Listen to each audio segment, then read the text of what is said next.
alianza obviamente es un problema semántico, ¿no? Bueno, muchísimas gracias por habernos invitado a esta mesa tan hermosa. Y yo voy a recuperar algo de lo que Gabriel ha dicho, porque mi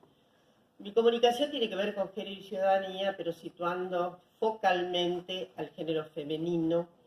digamos, que se revela no solo en su condición cis, ¿no?, sino en las articulaciones con lo femenino que hacen personas en el arco de la diversidad sexosocial.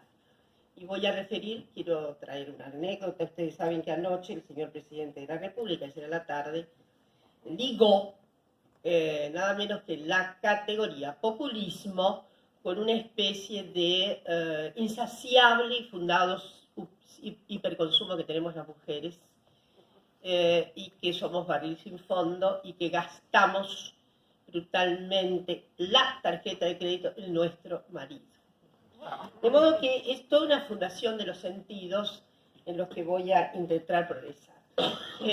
Aquí gracias por las comunicaciones, porque hay una cierta, yo diría, una cierta aspereza común que se tramita por Europa y también por América Latina, en orden sí algunas cuestiones que están efectivamente necesitando que definamos un comportamiento un poco más agudo y un poco más, yo diría, insistente en la sostenibilidad de nuestras concepciones sobre la ciudadanía y sobre los derechos humanos. Entonces, obviamente, el debate del año pasado sobre el aborto permitió ver el límite, claro, de la ciudadanía que teníamos las mujeres y las personas en condición de procrear. Es decir, ese fue un límite clarísimo. Ahora bien,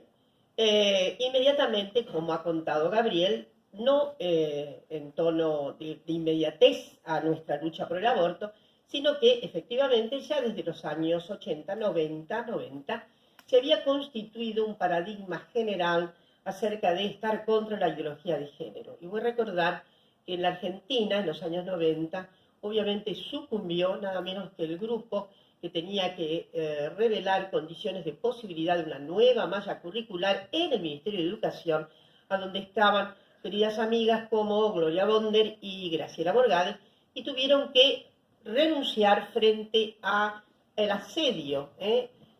las autoridades eclesiásticas que no permitían que hubiera una agenda de género, nada menos que en el Ministerio de Educación. De modo que el asunto es largo, ha tenido protuberancia mayor, creo que en Colombia se ha radicado mayor la ideología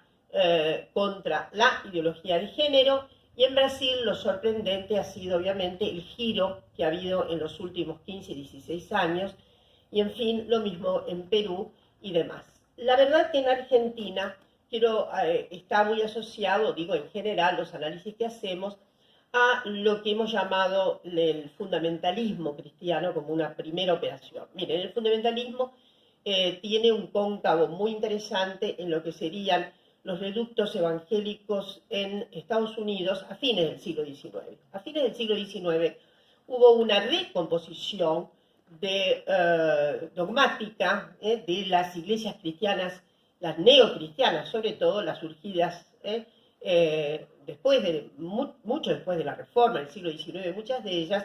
en donde evidentemente hubo una reacción de pastores a lo que decían era una suerte de burocrática relación de los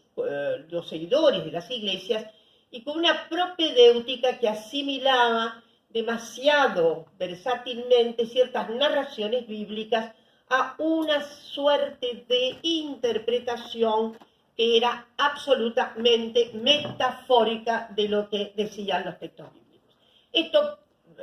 precipitó un estado de, digamos, de azoramiento y una necesidad de conculcar y de devolver a la Biblia una interpretación absolutamente apegada al texto. Ni una formalidad metafórica, ninguna forma metafórica podía asomar en la literalidad de interpretación de los textos. De modo que el demonio existía como demonio. Y lo que la Biblia narraba de una manera que había sido tan interesante en el manejo sobre todo teológico, respecto de una serie de mediaciones interpretativas para una adecuación inclusive a la realidad contextual de cada momento, significó una reacción importantísima que luego fue migrando de manera cada vez más articulada con lo que serían sentimientos absolutamente negativos respecto de la autonomía, sobre todo femenina, dígase. Entonces, esta es una de las cuestiones sobre las no me quiero demorar mucho, pero bueno, hay una habilitación importante de textos que trabajan la idea del fundamentalismo cristiano evangélico, por un lado, y de cómo construyeron sentidos habilitantes en América Latina. Digamos, hay mucho trabajo y me parece que efectivamente tal vez no nos habíamos dado cuenta. Yo viví 8 años en Brasil y evidentemente había una hegemonía, ¿no? Una hegemonía de base, en donde la habilitación de los cultos africanos era muy extendida, muy confraterna, y al mismo tiempo no representaba bajo ningún aspecto ninguna, ya había acabado la suerte de amenaza con relación a las habilitaciones de las religiones africanas,